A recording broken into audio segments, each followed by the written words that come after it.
সুনামগঞ্জের ডেকার হাওরের বুড়ো জমির জলাবদ্ধতা নিরসনের দাবিতে মানববন্ধন করছেন হাওরপাড়ের 18 গ্রামের কৃষকেরা। আজ সোমবার দুপুরে সুনামগঞ্জ সদর উপজেলার দরিয়াবাজ গ্রামের কাছ থেকে ডেকার হাওরের উত্তর পাড়ে এই মানববন্ধন করে কৃষকেরা। এতে বিভিন্ন গ্রামের কয়েক শত কৃষক অংশগ্রহণ করেন। মানববন্ধনে বক্তব্য রাখেন মুল্লাপাড়ার ইউনিয়ন পরিষদ ইউপি সদস্য নুরুল ইসলাম, দরিয়াবাজার গ্রামের কৃষক হাজী আব্দুল কাদির সফর আলী, মোল্লাপাড়ার ইউনিয়ন বিএনপির সভাপতি শাহাবুদ্দিন, সাধারণ সম্পাদক নুরুল আমিন, জেলা শ্রমিক দলের অর্থ বিষয়ক সম্পাদক সাবেক ইউপি সদস্য রেদওয়ান আলী রায়হান, জগজীবনপুর কৃষক আমিরুল ইসলাম প্রমুখ। বক্তারা বলেন, বেড়িবাঁধের কারণে বৃষ্টির পানিতে ডেকার হাওরের জলাবদ্ধতার সৃষ্টি হয়েছে। অত্যন্ত 18টি গ্রামের হাজারো কৃষকের শত শত হেক্টর জমির বুড়ো ধান পানির নিচে তলিয়ে গেছে।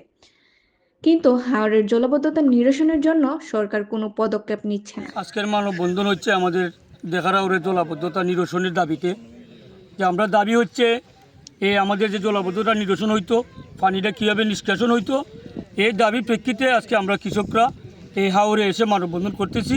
আর দ্বিতীয় দাবি হইল ভবিষ্যতে আমাদের এই জলাবদ্ধতা দূর করার জন্য একটা মিনি সুইচগেটের দাবি, যে কোনো মূল্যে আমাদের এই মিনি সুইচগেটটা, এটাই হইল আমাদের দাবি। এই মানববন্ধন করতেছি দেখার আওরের ফারো।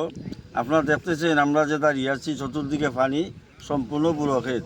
তো আমার একটা দাবি, অবিলম্বে উত্তরে বান খাইটা আমরা গরিবের হলে বাঁচাউকা, আমরা কৃষকদের বাঁচাউকা। অনেকে দেখুন 4 কার 5 কার জমিন করছে, কিন্তু ঋণদারি করতে 50,000 টাকা এই ক্ষেত্রের উপরে।